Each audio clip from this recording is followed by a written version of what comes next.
Isa, dalawa, tatlo, pagsubok sa mikropono. Gising na! Gising na! Gising na! Pilipinas, gising na dahil oras na para sa mga balitang dapat mong malaman. Bawat sulok ng bayan, impormasyong walang kinikitingan. Ito ang inyong TK4, Vincent TK 844.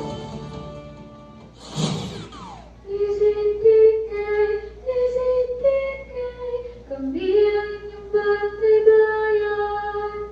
Tinig na mga asahan. Oso, 4, 4. Balita ay totoo. Palaging hating dito ang tinig ng sabay ng Pilipino. At ngayon kasama ang inyong mga tagapagbalita. Magandang araw Pilipinas, magandang araw Filipinos. Ako ang inyong magabay sa paghahatid ng katotohanan, Cassandra Oriental. At kasama nyo sa balitaan, ako si Cristel Atienza. PCCK, Tinig 4.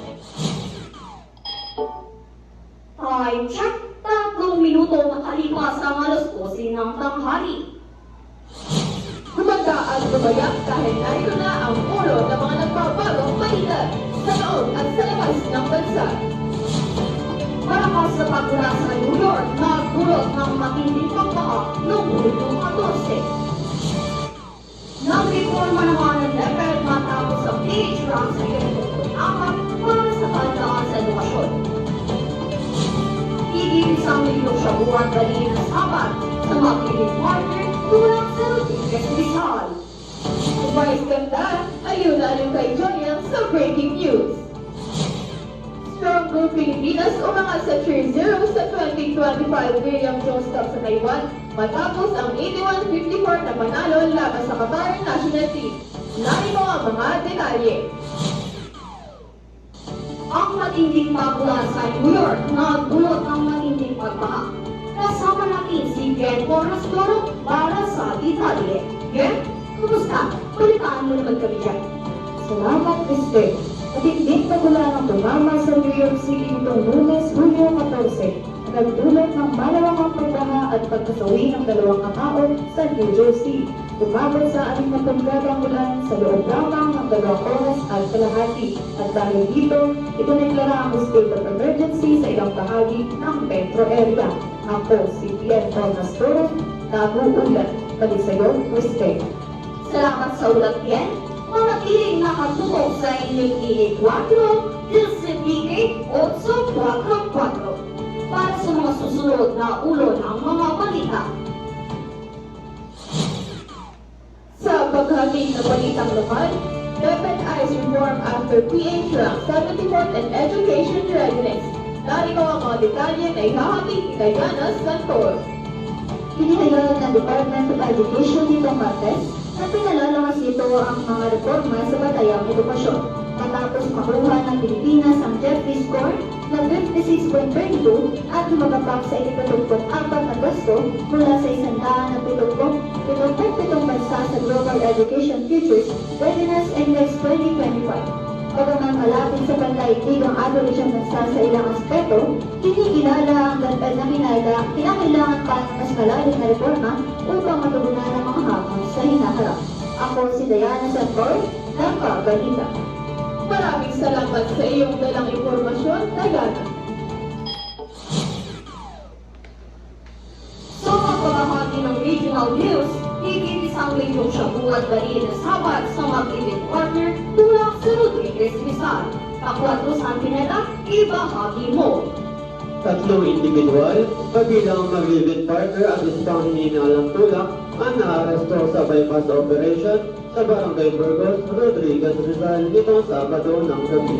Nasamsamang higit 170 gramo ng shabu na nagkakahalaga ng halos 1.2 milyon, isang baril at bypass money. Kabilang sa mga nahuli ang isa pang 47 anyos na dati nang nakulong sa droga. Nagbabalita sa Antineta, balik sa iyo, Cristel. Maraming salamat sa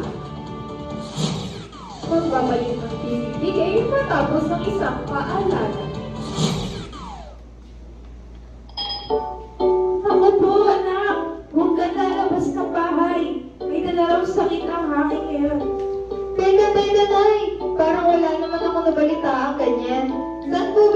galing? Sa kumain ko doon sa kanto. Sabi niya sa akin kanina lang.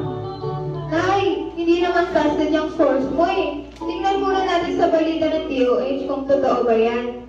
At Nay, huwag kang matakot, di mo ba alam nandito lang ako sa iyong tabi para tulungan ka na maghanap ng mga impormasyong mapagkakatiwalaan, gusto at totoo. Base sa isang pag-aaral sa Southeast Asia, ang nagpapakita na 60% ng millennials ay nag-share ng hindi-beribikadong balita online. Kaya ugaliin tignan ang source. Kung duda ka, i-fact-check mo muna, baka ang viral ay peke pala. Kayo'y patuloy na nakikinig sa DZPK, Tinig ng Sambayanang Pilipino. DZPK, Tinig 4! Para naman sa balitang showbiz, Vice Ganda ayun na kay Joyong sa breaking news. Hatid mo na ang nakakaaliw na chika, Casey Oriasel.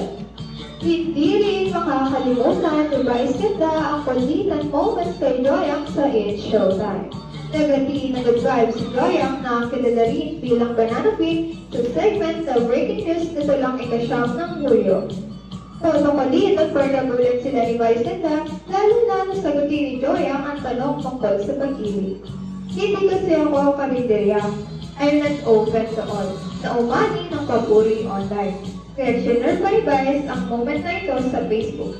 Para sa mga impormasyong go na go, Casey Oriasel, palagi niyong kasama sa Showbiz Chica. Maraming salamat sa good vibes mong nila, Casey.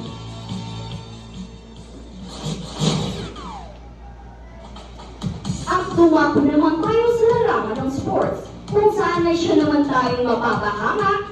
Winner Gomez Deliana, Stara's Rocks Guitar, Termate Spotless, and Joey Scout. Ihahatid ni Aldrin S. Carnuela. Salamat, Crystal. Winner Gomez Deliano, binida ang panalo ng Strong Road Philippines laban sa Qatar. Sa score na 81-54 sa Jones Cup sa Taiwan, kapwa ang score na 18 puntos at nagpakita ng matibay na laro. May pinulibot pa sa Winner habang tumulong din sina Miller at Robinson para paliwanay ng lamang. Bumaba man ng 13 ang atante, mabilis itong nabawi sa fourth quarter sa pamamagitan ng 6-0 run at clutch points ni Gomez Deliano. Nananatili ang ranking sa 3-0 ng Philippine team at susunod na mga kalaban ng Australia na may ranking na tuto sa Merkules. Ako si Aldrin Escanuela para sa Sports Balita. Balik sa iyo, Pastel. Maraming salamat sa paghahatid ng sports balita, Aldrin. At yan ang balitang aming tinutukan. Muli ito ang TZPK, Tinig 4, 8-4-4. Palaging hatid ay totoo ang tinig ng sambayan ng Pilipino.